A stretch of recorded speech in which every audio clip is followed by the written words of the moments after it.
Welcome to this video tutorial on fractions as exponents. We are going to look at a total of 8 problems and hopefully work out how they are solved. The first problem we see on the screen is 125 to the negative 1/3 power. So first of all, we're going to remember that a negative exponent means that we take the reciprocal of whatever we're working with. In this case, we're going to put the 125 down in our denominator, and it's going to be 1 over 125. Now the fractional exponent means that we have a square root pop up, and in the denominator it tells us exactly which root we want. So in this problem we want the cubed root of 125. What we're thinking is what number multiplied by itself 3 times gives us 125? Well, 5 times 5 times 5 is 125, so the answer to this first problem is going to be 1/5. On our next problem, 64 to the 2/3. Well, we're going to set this up with the 64 and the radical sign. Again, it's the cubed root because that's the denominator. And then after we determine the cubed root of 64, we're going to square the result. What number, when multiplied by itself 3 times, gives us 64? Well, 4 times 4 is 16, and 16 times 4 is 64. So that's going to be 4. We still need to square it. And 4 squared is 16. Next problem, we're taking 50 to the 1/2, which means that we want the square root of 50. There isn't a perfect answer to this problem in the sense that having a whole number would be the answer. So what we're going to do then is simplify our square root like we usually do. This will be the square root of 25 times the square root of 2. Square root of 25 is 5, and then we carry the square root of 2 along for the ride. The answer would be 5 radical 2. Our next problem has a negative exponent, so the 100 is going to be down in the denominator. It's going to be a 1 in the numerator. It is the square root in this case, and then we're going to take the square root and cube it. So the square root of 100 is 10, and 10 cubed would be 1,000. Just means put 3 zeros on it. So our answer here would be 1/1000th. Now we're going to proceed to some more problems. 32 to the 1/3. When we're looking at 32 to the 1/3, we're going to convert it out of that exponent form and into its radical form, which is going to be the cubed root of 32.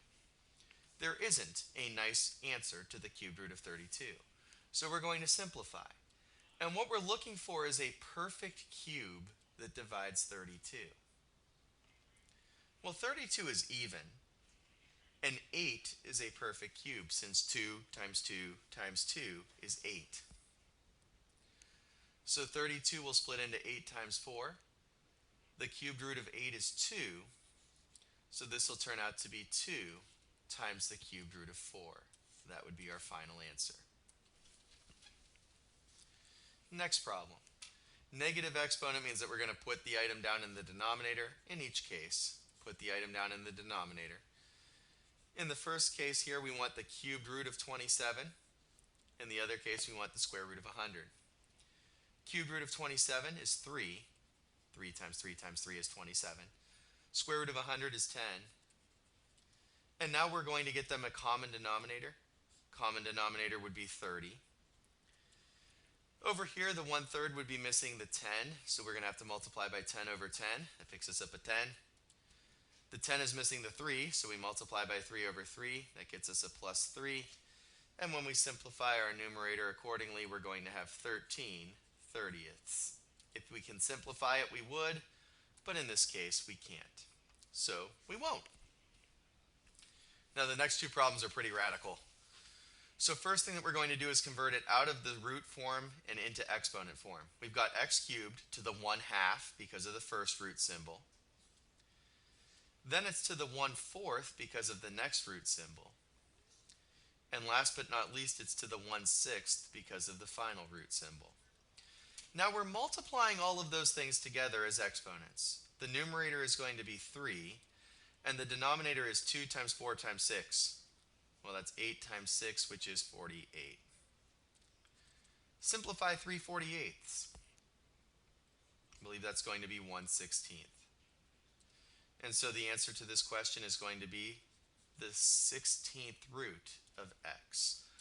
On a test, it would have specific wording, and the wording would say, write this expression as a single square root. And there it is. It would be the 16th root of x. And the last problem in this tutorial. Look inside of our expression, and we are going to try to factor that. So this is going to be the fourth root of x plus 6 times x plus 6. Woo! Now this is looking good because this means it's going to be the fourth root of x plus 6, the quantity squared. Let's convert this into our exponent notation.